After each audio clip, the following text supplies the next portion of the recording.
Hey picture book writers, Pam Calvert here, and welcome to Dine and Wine. Today we just want to relax and kick back and eat some food and drink something, whatever you want.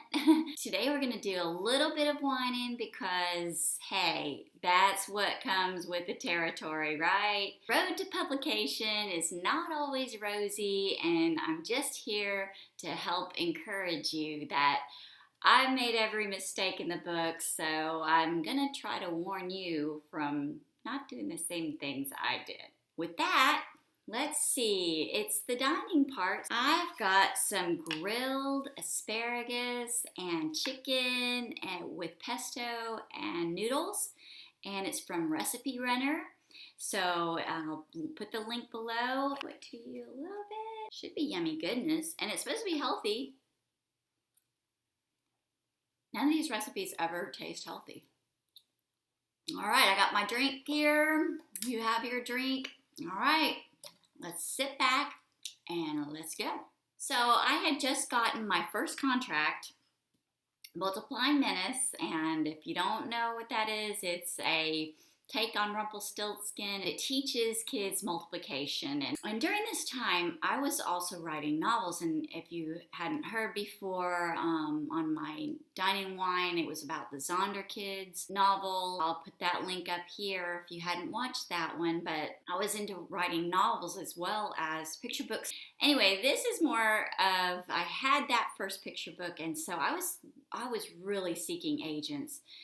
And I got a lot of agent interest. I had this new novel that was a World War II history, middle grade. I got a call. I got the call. I mean, I thought it was the call, right? It was from, I'm not going to mention names, but she was from a very, very top agency and very well known. She is very well known herself. She still is. And she called me. And let me just say, I'm just going to let you guys know, if you're dreaming about the call, almost every call I've ever gotten, I was never prepared for it, okay? Then most people didn't schedule the call. They just call you. Talking to her, and I was thinking, wow, this is great. She's going to make me an offer. Well, it wasn't the call. It was just like, I don't know what it was, actually. I mean, she was calling me to represent me, but it was like an interview. I mean, like almost a negative interview. She was trying to convince herself that she didn't want this novel. I was like, why are you talking to me? So what she did was she talked about it, and she told me the things she liked about the novel, but then she was telling me the things she didn't. Now, I was green, okay? I'm newbie, and even though I had 6-7 years under my belt of writing, I'm still a newbie. And you know, if you haven't been published, and even if you've been doing this for 10 years and you'd never gotten an agent call, you're still a newbie. You don't have the experience. You think you do, but you don't, because you've never been there and you've never done it. Maybe you've read every article on earth, but it doesn't prepare you. Well, I'm going to try to prepare you today, okay? So this agent was saying that it was set back in the 70s, and she said it didn't have a 70s feel to it. And unfortunately, I compared it to another author who won awards with her work that was set in the 70s, but hers didn't feel like the 70s either. And as soon as I said that, she's, oh, no, this is not going to work. No, we can't do this. I was like, oh my gosh, I blew it. I just blew it because I couldn't take criticism, and I was defending my work. So basically, she got off the phone call, but in hindsight, I've had 2 agents. I'm not agented right now, and it's not saying that I don't want to be agented, but in hindsight, your agent will want to represent you because they love you and they love your work and they can't wait to talk to you about it instead of this weird, oh, I'm going to interview you to see if you're good enough to be with me. Well, you know what? Us as the authors are giving them a commodity. I know it is a monumental thing for both agent and agented or agentee. I don't know. For us, we have to be with somebody who really wants our work. And so in hindsight, that was good that she passed on me. As a matter of fact, she had earlier in the interview, I had told her, I have these other books, I'm going to sell more. And she goes, well, you can't guarantee me that you're going to sell another picture book. Well, yeah, and that just wasn't a match. That's my tale. If an agent calls you and she gives you a little criticism, you say, oh, sure, I'll work that in. I'll work in more details. Well, whatever you want. But I guess it worked out for the best. Okay, now it's time for the viewer's work, where we get to see your questions and whatever work you've brought in. And we have some really good questions and we have great work. I'm so excited. I can't wait to dive in. Okay, for our first question, and I'm just going to say up front, I'm very, very, very sorry if I say your last name wrong. I have no idea how to say it, so please forgive me. This is by Judy Sabansky, and she says, wow, that's disappointing that Zonder kids prefer celebrity authors when there's so many talented writers trying to achieve their dream. I'm curious, did you have a set number of rejections before you stuck a story in the drawer, or did you base the decision on the feedback that you received? And that's a great question. And at that time, that novel was an in-between novel. It was in between a Christian and a secular novel. So I could tell that it wasn't Christian enough for Christian publishers to want it, and it's too Christian for secular publishers. And what happened was we moved away. We moved to Guam, and I got a lot of magazine work at that time. I was writing for Highlights as well. And then I got a really good idea for another novel.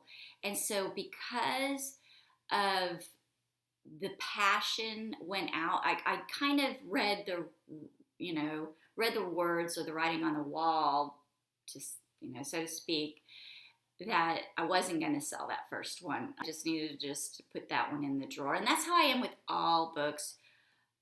Every one of my novels and almost all of my picture books ever since I started Multiplying Minutes, I always get great rejections on them. So I don't want to give up on them. And there's a lot, and that's a whole nother topic. Like I could make a workshop video on rejection, and I think I will do that. Because you can really do a lot with what you receive at rejection. And for me, my novels get a 90% request rate usually. And I don't think it's because I'm a published author. Honestly, it has to do with the query letter, my first pages, and my synopses. So, and that's why I get that request rate. But I know when a topic is dead. For example, I have a dystopian novel that I wrote, and I had an agent with it, but at that time, we were just pushing my picture books, and I was still writing that novel. I wasn't done with it.